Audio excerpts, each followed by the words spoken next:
If you've seen any of my recent batch of videos, then you've probably realized there's a lot of popular gaming PCs to choose from. If you're a gamer or creator, then you may have seen last year's version of this PC, but now it's been leveled up with the latest 13th gen Intel CPUs and 4000 series GPUs. Is this the new king of pre-built PCs? In this video, I'm going to give you my honest and unbiased review of the HP Omen 45L.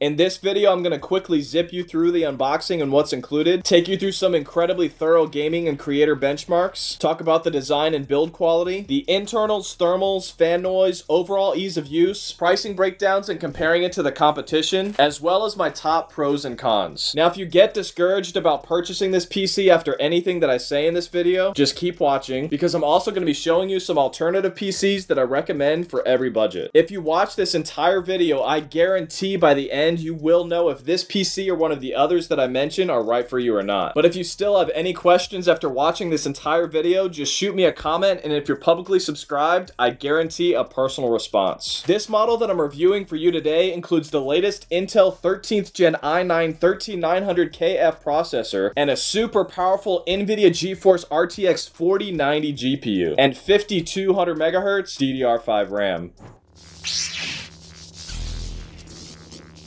Now, starting out with the unboxing, the first thing that you'll see is a massive and beefy power cable along with another small box. Inside of that, you'll find a pretty basic keyboard and mouse combo unless you opted out of that during the purchasing process. That'll cost you about $11. The keyboard itself is pretty thin and compact, and the feel of it is somewhat of a hybrid between a laptop keyboard and a traditional desktop keyboard. Not that bad, but really not that great either. The mouse, however, feels extra cheap. Super light. If you're gonna spend this kind of money on a super top tier gaming PC, then you might as well go with one of their HyperX Alloy Origins mechanical gaming keyboards and Pulsefire Surge gaming mouse for a much nicer and more responsive feel. Next, we've got a safety and warranty guide and your user manual with very obvious setup instructions and your port labeling. And after that, it's straight into the PC. This was an incredibly heavy PC to lift out of the box. At 50 pounds, it's one of the heaviest that I've ever reviewed. And then after removing the plastic, you're pretty much ready to go. No internal foam to remove, nothing.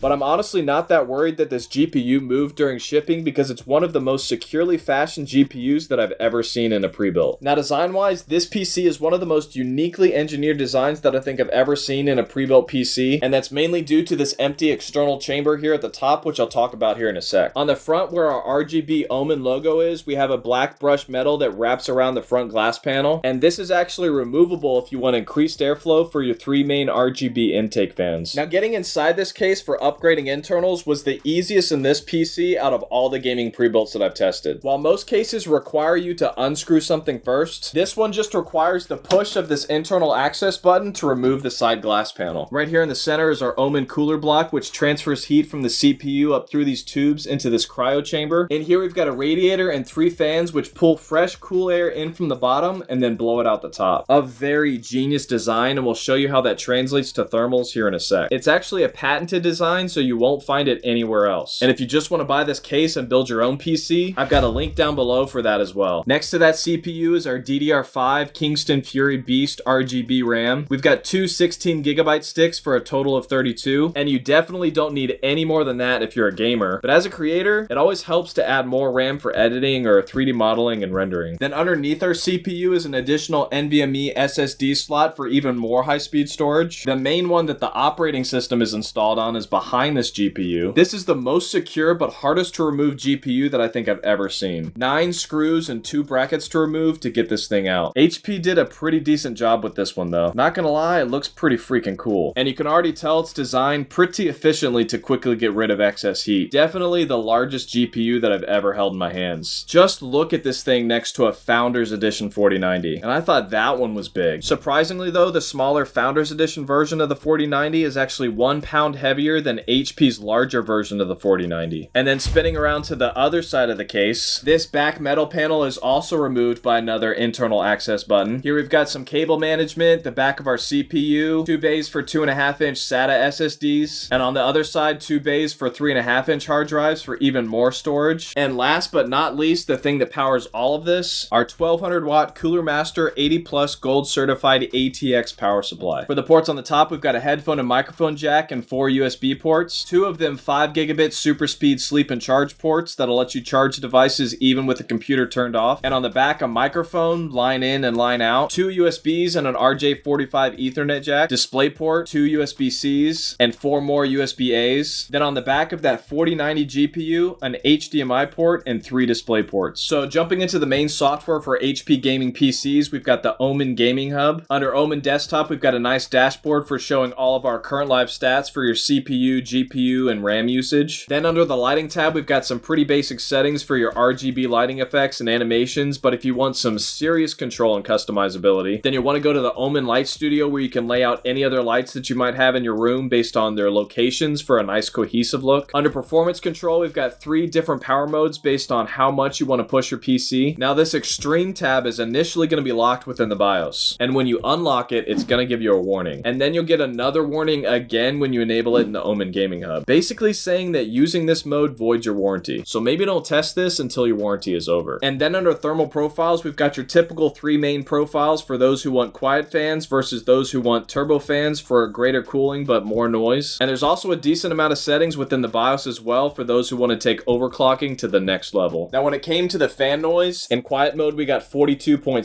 decibels.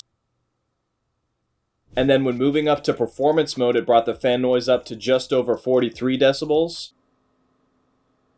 And then with the fans maxed out manually at the highest that they could go, it brought the fan noise up to 70.6 decibels.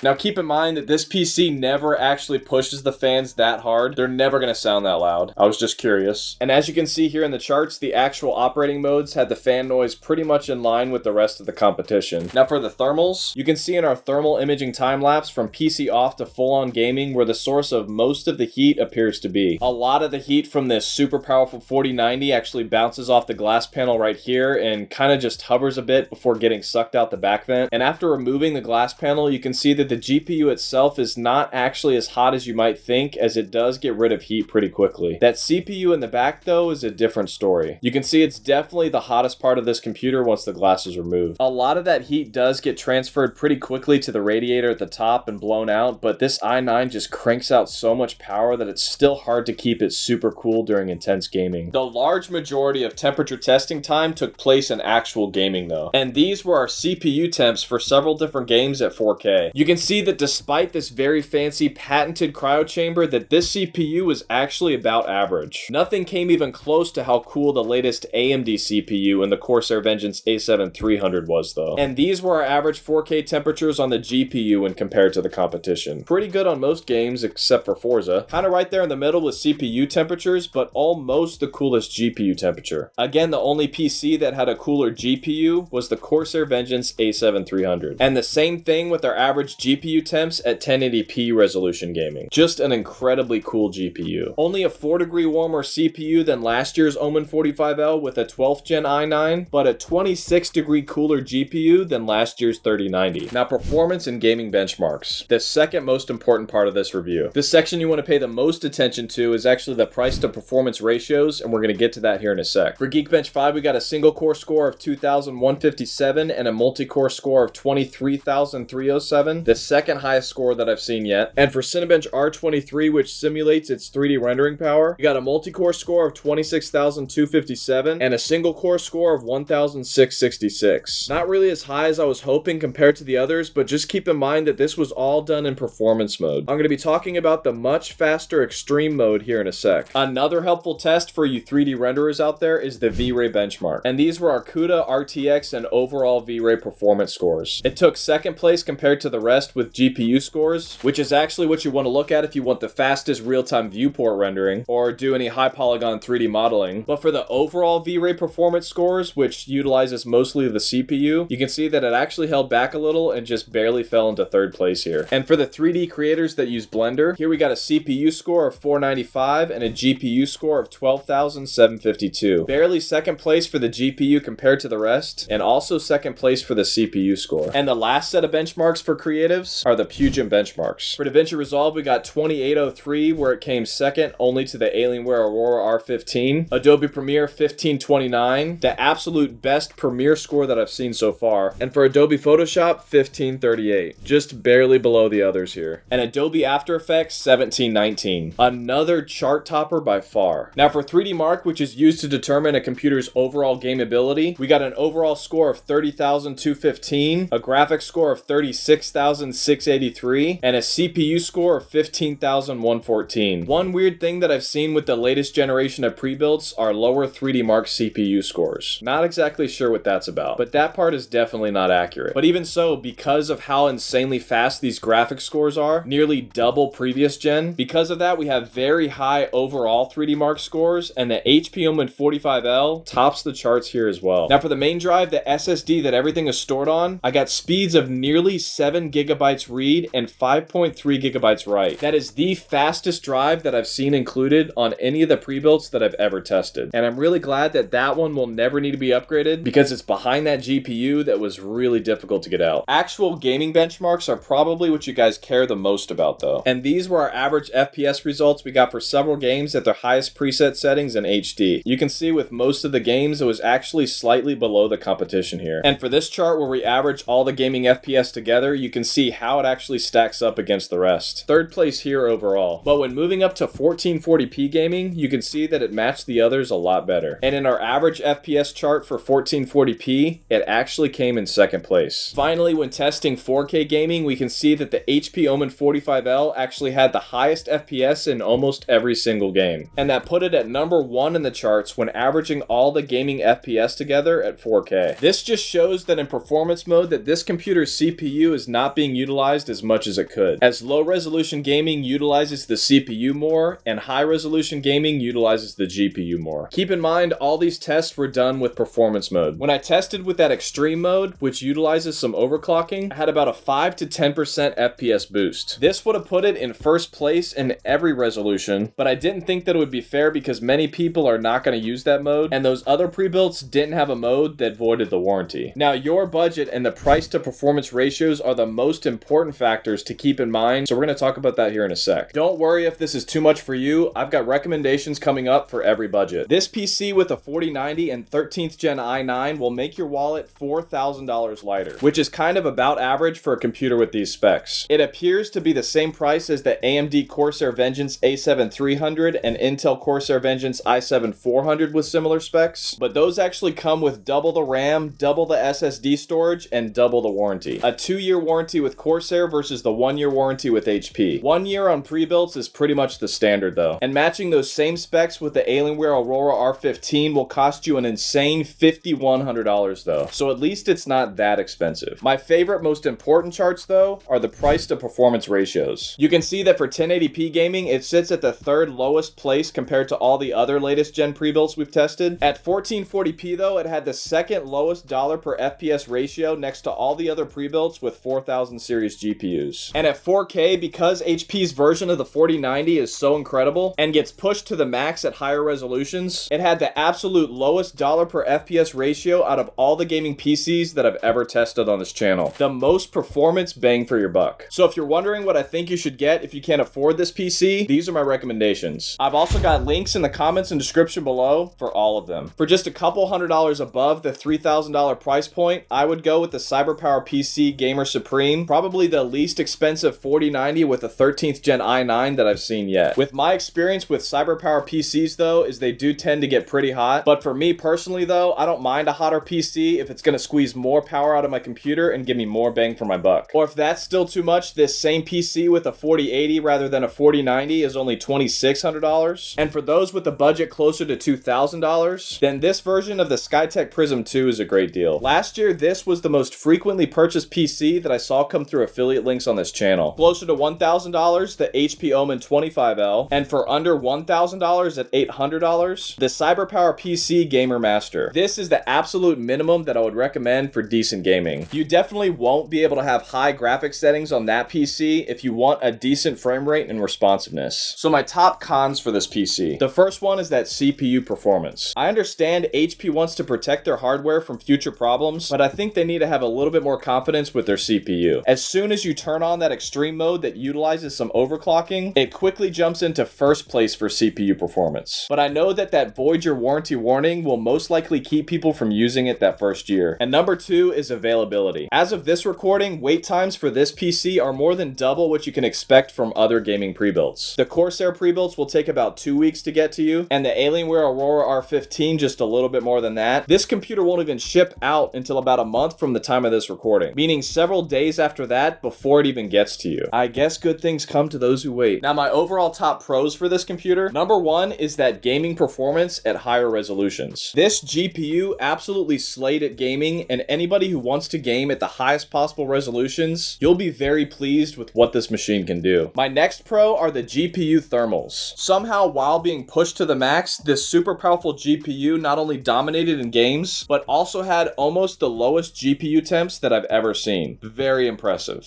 Overall, this is a pretty great and extremely powerful PC with a nice design and great thermals, and it is something that I can stand by and recommend for those who can afford a top-tier gaming PC. You can also configure it to a slightly lower spec version if you really want this PC and maybe want to upgrade it later. I think the i7 version with a 4080 GPU at almost $3,000 is a pretty good deal too. Now, if you do decide to purchase this PC or one of the others that I mentioned in this video, then please remember to use my affiliate links in the comments and description below, as I get a small commission at no cost to you for every single purchase made. And it's actually a major factor in keeping this channel going and getting better and better for you. I'd also like to personally thank all my current members for their monthly support of this channel. I really appreciate you guys. Every little bit helps. And remember, every week I do a giveaway that randomly selects someone who's interacted with this channel in some way or filled out the form in the description. So make sure to like, comment, and subscribe with notifications turned on to stay up to date with that, as well as staying up to date with all of my latest gaming PCs. And the winner for this week is Stone Mini. Thanks for watching, guys. I love you guys. God bless.